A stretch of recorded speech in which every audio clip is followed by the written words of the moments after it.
പ്രകൃതി സൗന്ദര്യം നിറഞ്ഞു നിൽക്കുന്ന ഒരു സ്ഥലമാണ് ഇരട്ടയാർ ചെമ്പകപ്പാറ മേഖലയിലെ അടയാളക്കല്ല്. തമിഴ്നാട് അതിർത്തി പ്രദേശവും വിനോദസഞ്ചാര കേന്ദ്രവുമായ രാമക്കൽമേടിനോട് തോന്നുന്ന സാദൃശ്യം അടയാളക്കല്ലിനെ ശ്രദ്ധേയമാക്കുന്നു. ഇരട്ടയാറിൽ നിന്ന് ചെമ്പകപ്പാറ റോഡിൽ കരടിയള്ളിൽ നിന്നും കുത്തനെയുള്ള കയറ്റം കയറിയാൽ അടയാളപ്പാറയിൽ എത്താം.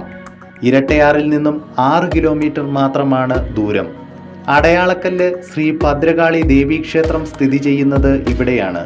ക്ഷേത്രത്തിലെ വളർന്നുകൊണ്ടിരിക്കുന്ന കല്ലാണ് ഏറ്റവും വലിയ പ്രത്യേകത. കല്ല് കിഴക്ക് പടിഞ്ഞാറ് ദിശയിൽ നിൽക്കുന്നു. വടക്ക് ഭാഗത്തേക്ക് ചെറുതായി വളഞ്ഞിരിക്കുന്നു. തറനിരപ്പിന് താഴെയുള്ള കല്ലിൻ്റെ ആഴം അറിയില്ല. സമീപമുള്ള പ്രദേശത്ത് നിന്ന് നന്നങ്ങാടി എന്നറിയപ്പെടുന്ന കൂറ്റൻ മൺപാത്രങ്ങളും കുഴിച്ചെടുത്തിട്ടുണ്ട്. ക്ഷേത്രം സ്ഥിതി ചെയ്യുന്ന അടയാളക്കല്ല് ക്ഷേത്രം സ്ഥിതി ചെയ്യുന്ന ക്ഷേത്ര സങ്കേതം പരിസരമെല്ലാം ടൂറിസത്തിന് വളരെ പ്രാധാന്യമുള്ള ഒരു സ്ഥലമാണ്. ഒത്തിരി ആളുകൾ ഇവിടെ ദിനംപ്രതി വന്ന് ടൂറിസം മേഖലയായതുകൊണ്ട് വന്ന് കാണാനും കേൾക്കാനും കല്ലുകൾ കാണാനും അതിൻ്റെ അപ്പുറത്തേക്ക് മാറി കഴിഞ്ഞാൽ കാമാക്ഷി പാടം, അതൊരു വലിയ പാടമാണ്. ഈ ഇടുക്കി ജില്ലയുടെ തന്നെ ഒരു കാലത്ത് ഭയങ്കര പാടമായി കിടന്ന ഒരു സ്ഥലമാണ് കാമാക്ഷി പാടം എന്ന് പറയുന്നത്. കാമാക്ഷി പാടം അതുപോലെ 10 മൈൽ കാൽവരി മൗണ്ട് ടൂറിസ്റ്റ് കേന്ദ്രമൊക്കെ ഇവിടെ നിന്നാൽ കാണാം. അതുപോലെ ഇടിഞ്ഞമല, കട്ടപ്പന, ഇരട്ടയാറ്, ആനവിലാസം മുതൽ പൊന്മുടി മുതലുള്ള പ്രദേശങ്ങളൊക്കെ ഇവിടെ കാണാനായിട്ട് കഴിയും. രാമക്കൽമേട് ടൂറിസവുമായി ബന്ധപ്പെട്ടുള്ള അവിടെ നിൽക്കുന്ന കാറ്റാടി യന്ത്രങ്ങളൊക്കെ ഇവിടെ നിന്നാൽ കാണാം. അങ്ങനെ ഒരുപാട് ടൂറിസത്തിന് പറ്റിയൊരു സ്ഥലമായതിൻ്റെ പേരിൽ ഇരട്ടയാർ ഗ്രാമപഞ്ചായത്തിന് നമ്മൾ ടൂറിസത്തിൻ്റെ ചില പദ്ധതികളൊക്കെ നടപ്പാക്കുന്നതിന് വേണ്ടി ഈ ക്ഷേത്രവസ്തുവിൽ നിന്നും കുറച്ച് വസ്തു കൊടുത്തിട്ടുണ്ട്. അത് ടൂറിസം നന്നാക്കുമെന്നാണ് പറഞ്ഞിട്ടുള്ളത്. ഈ തൂണില്ലേ, നിൽക്കുന്ന തൂണ്, ഈ തൂണിന് മുമ്പിലായിട്ട് ഒരു പൊത്ത് കണ്ടോ? ആ പൊത്തിനോളം ഉണ്ടായിരുന്നുള്ളൂ ഞാൻ കാണുന്ന സമയത്ത്. അതെന്നു വെച്ചാൽ അത് ആ ചെമ്പകത്തിന് മണ്ടവശമായിട്ട് വന്ന് ഇങ്ങനെ അത്രയും പൊക്കം എനിക്കുണ്ടായിരുന്നുള്ളൂ അന്ന് ആ കാണുമ്പോൾ. എന്തായാലും അത് കഴിഞ്ഞതിന് ശേഷമാണ് അത് അത്രയും മേളിലേക്ക്. അപ്പം 37 വർഷത്തെ കാഴ്ചപ്പാട് എനിക്കുണ്ട് ഞാനിവിടെ വന്ന് കാണാൻ തുടങ്ങിയിട്ട്.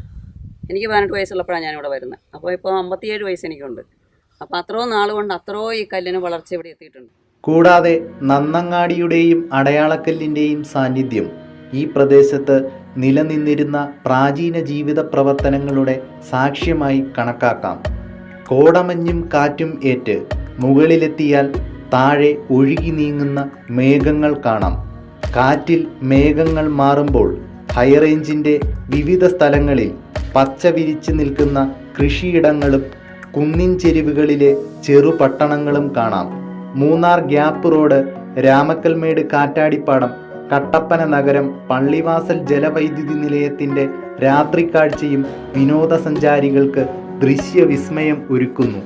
പ്രകൃതി സൗന്ദര്യത്തിൻ്റെ കാര്യത്തിൽ മികച്ച പ്രദേശമായ അടയാളക്കല്ലിൽ ഒരു വാച്ച് ടവർ പണിയുന്നതിനുള്ള ഒരുക്കത്തിലാണ് ഇരട്ടയാർ പഞ്ചായത്ത്. കേരള പഞ്ചായത്ത് വാർത്താ ചാനലും കട്ടപ്പന ബ്ലോക്ക് പഞ്ചായത്തും കൂടെ ചേർന്ന് കട്ടപ്പന ഫെസ്റ്റ് നടത്തപ്പെടുകയാണ്. ജനുവരി 20 മുതൽ ഫെബ്രുവരി 18 വരെയാണ് ഫെസ്റ്റ് നടക്കുന്നത്. ഇരട്ടയാർ ഗ്രാമപഞ്ചായത്തിൻ്റെ വിവിധ പരിപാടികളും കലാരൂപങ്ങളുമൊക്കെ ഫെസ്റ്റിനോടനുബന്ധിച്ച് നടത്തപ്പെടുകയാണ്. ഇരട്ടയാർ ഗ്രാമപഞ്ചായത്തിലെ വിവിധ സ്ഥലങ്ങളിലായി നമുക്ക് ടൂറിസം പദ്ധതികളുണ്ട്. ഇരട്ടയാർ പഞ്ചായത്തിൻ്റെ വിവിധ മേഖലകളിൽ അതിമനോഹരമായ ടൂറിസം മേഖലകളാണ് ഇരട്ടയാർ ഡാം, അതുപോലെ തന്നെ നമ്മുടെ ടണൽ സൈറ്റ്, പിന്നെ അടയാളക്കല്ല്, വിവിധ മേഖലകളിലായിട്ട് ടൂറിസം മേഖലകളുണ്ട്. ഏറ്റവും അതിമനോഹരമായ സ്ഥലങ്ങളാണ്. ഈ സ്ഥലങ്ങളെ എല്ലാം കാണുവാനായിട്ട് ഇരട്ടയാർ ഗ്രാമപഞ്ചായത്തിലേക്ക് ഏവരെയും ക്ഷണിച്ചുകൊള്ളുന്നു. ഹായ്, ഹലോ, എല്ലാവർക്കും നമസ്കാരം. ഞാൻ നിങ്ങളുടെ സ്വന്തം ശിവാനിക്കുട്ടിയാണ്. ഇടുക്കിയുടെ ഉള്ളമരുന്നിന്റെ യാത്രയ്ക്കും ഒരുപാട് ആഘോഷങ്ങൾക്കുമായി കട്ടപ്പന ബ്ലോക്ക് പഞ്ചായത്തും കേരള പഞ്ചായത്ത് വാർത്താ ചാനലും നിങ്ങൾക്കൊരു അവസരം നൽകുന്നു. KPV വിനോദസഞ്ചാര ടൂർ പാക്കേജിൽ പാഞ്ചാലിമല, അയ്യപ്പൻ കോവിൽ, ലൂസിഫർ ചർച്ച്, തൂക്കുപാലം, അഞ്ചുരുളി, പർവ്വതനിരയിലെ മനോഹരമായിട്ടുള്ള വ്യൂ പോയിന്റുകൾ, ഇടുക്കിയിലെ മനോഹരമായിട്ടുള്ള ഫാം ടൂറിസം, അങ്ങനെ ഒട്ടനവധി പ്രകൃതി രമണീയമായിട്ടുള്ള സ്ഥലങ്ങൾ നിങ്ങൾക്ക് കാണാൻ കഴിയും. അപ്പോൾ ഈ ടൂർ പാക്കേജിനായി നിങ്ങൾ വിളിക്കേണ്ട നമ്പർ ഞാനിപ്പോൾ താഴെ കൊടുക്കുന്നുണ്ട്. നിങ്ങൾ എല്ലാവരും പോകണം, മാക്സിമം അടിച്ചു പൊളിക്കണം. അപ്പോൾ എല്ലാവരും ഇടുക്കിയിൽ അടിച്ചു പൊളിച്ചോളൂ കേട്ടോ.